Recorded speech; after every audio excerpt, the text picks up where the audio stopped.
Hi everyone, if you enjoy what I do, then I think you'd enjoy my short collection of short stories, available now on Amazon. Please make sure to subscribe and consider becoming a Patreon. Enjoy the video!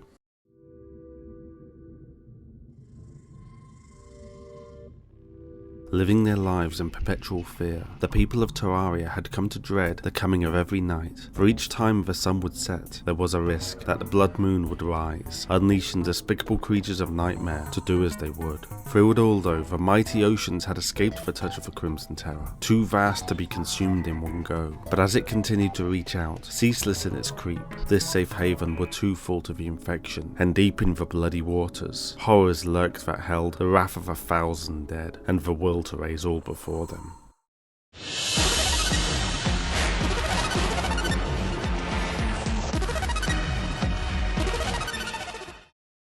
Over the life age of Terraria, many strange and bizarre entities have existed upon its surface. Creatures born from the blood of gods, mutant beasts driven to consume souls of vast power, and fantastical beings from beyond the edge of perception. No matter their differences though, each one had a single thing in common: the fact that they would all, one day, die. No matter how resilient or long-lived they were, eventually every one of them would perish. A fundamental truth laid out before even the beginning of time: everything, whether it be the brightest of stars or most humble of creatures, must at some point meet their end. For each spark of life that existed would consume a portion of the cosmic energy, a universal source of power that, although vast, was not unlimited. If it were to be spent prematurely, then existence must surely be hastened towards its own end. Ironically though, the use of this power was far from forbidden, and in fact gifted to the gods to use in whatever way they saw fit. It would allow them to create worlds and permit life to flourish across the cosmos, but so too would its use define how long, or indeed short, the universe would live. To safeguard the longevity of existence, the gods would lock away the secret of true immortality once their work was complete, hiding it from the fallible mortals they had created, lest they use it as irresponsibly as they had all other resources. They would employ safeguards to deter any who believed themselves above their creators, a curse that would grant life to all, regardless of if their time had already expired. For if one sought to take the majesty of everlasting life, then it was only fitting to allow it to every single being who had ever lived. A purgatory of eternal existence. For eons, the threat of the curse kept ambitious souls at bay, but gradually, throughout vast stretches of time, the warning sank into legend, and a safeguard once meant to ward off the greedy would inevitably become the downfall of the ignorant and foolhardy. The guide, once true hero of Terraria, would ceaselessly seek out the font of everlasting life, so that he may create a worthy successor who could save Terraria from the terrible nightmares that had and would again befall it. Donning his armor one last time, the once hero of Terraria set out into the world to find what even he believed to be nothing more than a legend. Knowing not where to even begin looking, he investigated the old tales of the font, from adventurers and crackpots alike. The investigation took him far and wide, from the dungeon where his old friends still remained, to the far-flung city of steampunkers, and even the shores of the Goblin Isles. Stories told of how the font was the last remaining reservoir of the primordial slime life had first emerged from, how it had been the basis for the first healing and restoration potions, and how even to this day, the essence of the pool still seeps up through the crags of solid rock to manifest itself as life crystals and influence the growth of life fruit in the jungle. Even though the tales he had heard hinted at the font being hidden deep underground, none spoke of exactly where. Continuing his travels in an attempt to learn more, it was not until he traversed the frozen wastes that the hero was able to uncover more about the legendary font. Here the locals seemed to live an unusual length of time, with many of the tribe's people he spoke to in excess of 100 years old, but not looking a day over middle-aged. Something told him that he was close, and upon digging deeper into the natives' local legends, he found that their traditions mentioned a shrine of hearts buried deep within the ice cap they lived upon. In the past, pilgrimages to the shrine had been a regular occurrence, with those returning appearing physically revitalized. In recent times, the shifting ice had made the journey much more treacherous though, and many had abandoned the journey, feeling it signaled that their time to pass on had come. And so the shrine had begun to slip into legend even among their own people, almost as though it wanted to be forgotten about. But the hero had not come all this way, gotten this close just to be stopped by a dangerous path, and so he implored the locals to show him the way, but they all refused. Even when he explained that the world itself hung in the balance, they simply replied that they would accept what was fated for them. The hero, though, could not accept their decision, and one night he managed to steal an ancient text that showed the way to the shrine. Immediately he set off, knowing the ramifications would be severe if he stayed, and didn't even try to justify his actions to himself. He knew what he had done was wrong, but so too did he know what would happen if he failed to complete his quest. The journey to the shrine was indeed treacherous, with formations of ice constantly moving, blocking passages and threatening to crush him, but he had to continue until he finally broke through an ice sheet into the shrine itself. The text had mentioned that the cavern was vaguely heart-shaped, and so it was, with the font itself pooled into the centre, ice blocks holding life crystals floating above it. Without hesitation, the once hero waded into the icy pool and filled the jar with its contents. In that moment though, something changed. The pool became warm and began to steam, the vapours escaping through the passage he had traversed. Not waiting to experience any repercussions, he sealed the jar and quickly left, believing his quest complete. Unfortunately, in his haste to get to the shrine, the entirety of the tribe's ancient text had not been read, for if it had been, he would have learnt that the locals only ever took what the shrine provided in the form of the crystals, and secretions used for healing potions. It warned that only the immortal may enter the pool, for if anyone else were to do so, a curse would befall the world, just as the myths had suggested.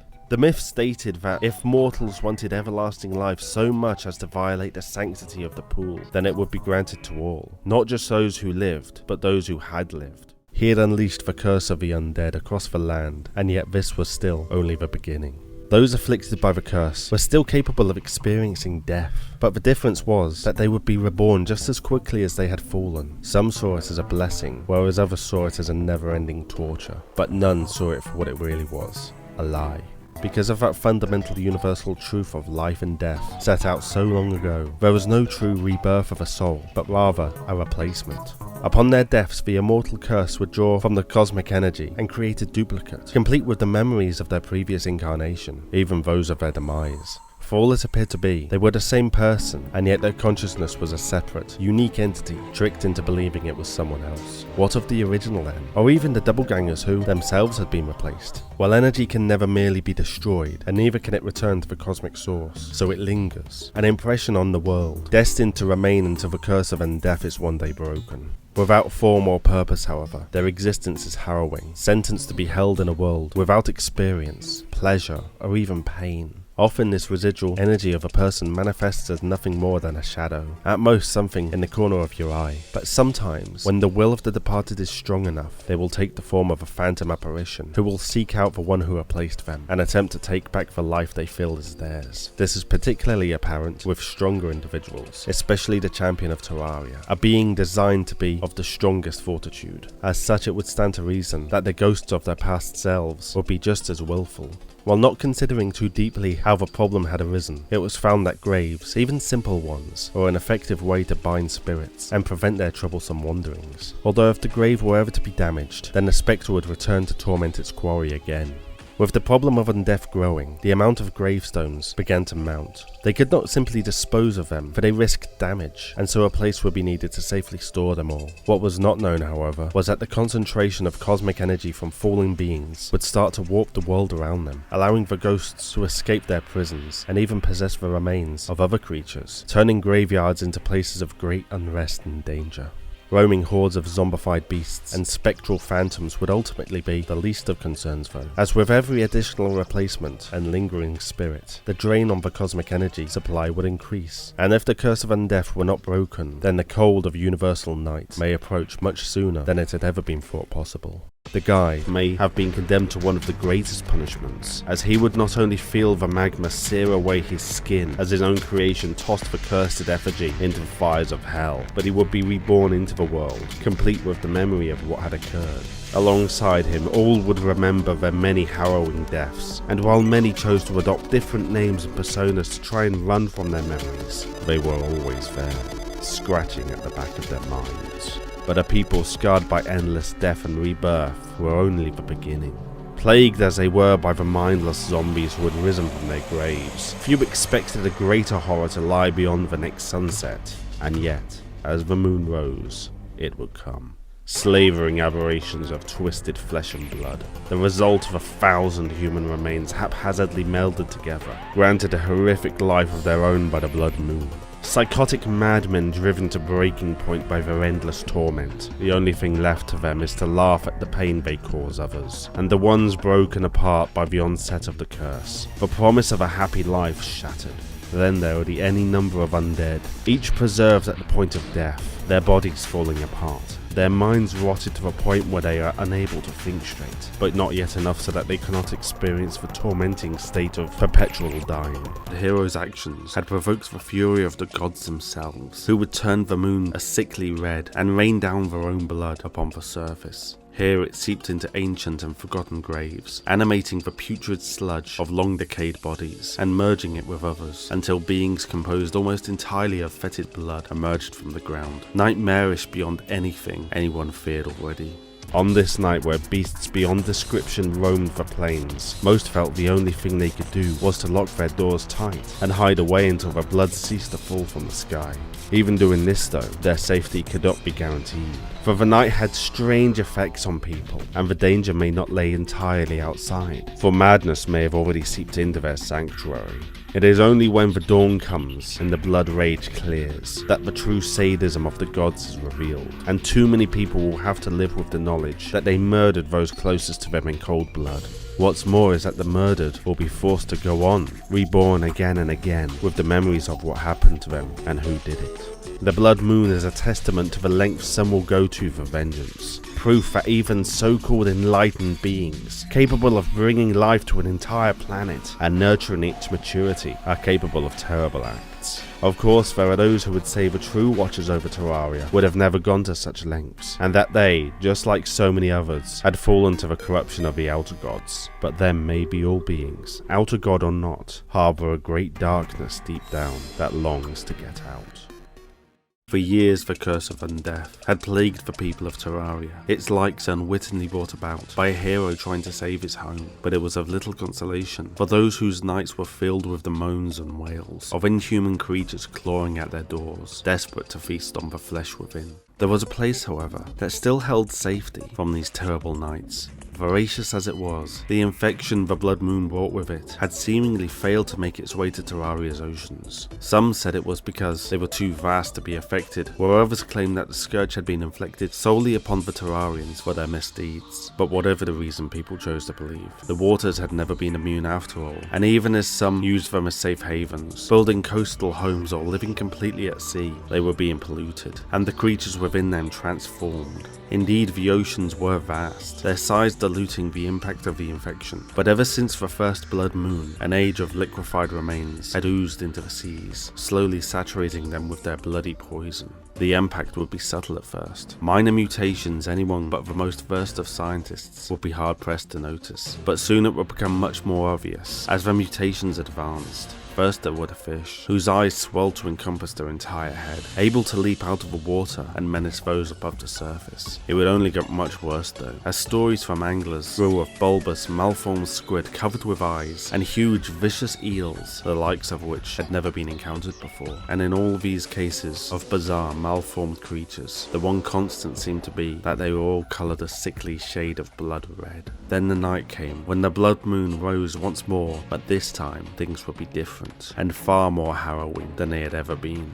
As the waters became as blood, all of the tall tales of mutant fish and deformed squid were suddenly proven true, as they erupted from the ocean, massacring all those believing themselves safe at sea before proceeding to the coastal towns. As if giant ravenous eels and eldritch squid were not enough, the surface of the ocean would swell once more as a gigantic shell, bristling with tentacles, heaved itself into the air to join the carnage of the coast. In the aftermath, the terrible creature would become known as the Dread Nautilus, murderous mollusk of the Sanguine seas. With nowhere left to hide, all anyone could do was lock themselves away and ride out future blood moons, as everyone else in Terraria had, praying that the shelled horror did not come upon them. But something had changed. These creatures were not amalgams of blood and putrefaction like the dribblers or blood zombies, but mutant beings that would continue mutating until they reached a pinnacle, not of strength, as with the Dread Nautilus, but of intelligence. For most, these entities were mindless and unthinking, but in truth, each held a portion of the person they'd once been. Where on land these fragments had been haphazardly slapped together to create beings of fractured psyche, in the ocean they could flow freely and fit together in far more ordered ways. While the scourge of the coastal towns was still subhuman in their capacity to think, it was only a matter of time before a comparable mind was created, and when coupled with the ongoing physical mutations lead to a being superior to any Terrarian, at last this greater creature would be realized as a bipedal mutant shark emerged from the oceans, capable of inflicting as much suffering as its brethren, but with an intelligence that made its lethality all that more precise. It did not kill indiscriminately, but rather chose significant targets, and did its utmost to avoid preventable losses of its own forces. Just like previous attacks, however, the destruction wrought by the seas did not advance too far inland, but each time it seemed as though the shark creatures learnt more and more about the land dwellers. Could it be that the hemogoblin sharks, as they came to be called, were mere scouts for a much larger force dwelling just beneath the waves, poised to strike at the overworld and drench it in their poisoned blood? While the hemogoblin sharks appear not to use it, they may possess the knowledge of hemokinesis, the ability to control blood and shape it into deadly weapons for the use of blood forms, a weapon that may, one day, be used against the surface world. For now though, all that can be done is to merely survive the next blood moon and watch the sea with a cautious eye. Hi everyone, I hope you enjoyed the video. If you liked what you saw, then I think you'd like my short collection of short stories. Please consider liking the video, subscribing, sharing it with all your friends, and if you want to support me that bit more, become a Patreon. Links are all down in the description. I hope you all have a great day, and I will see you next time.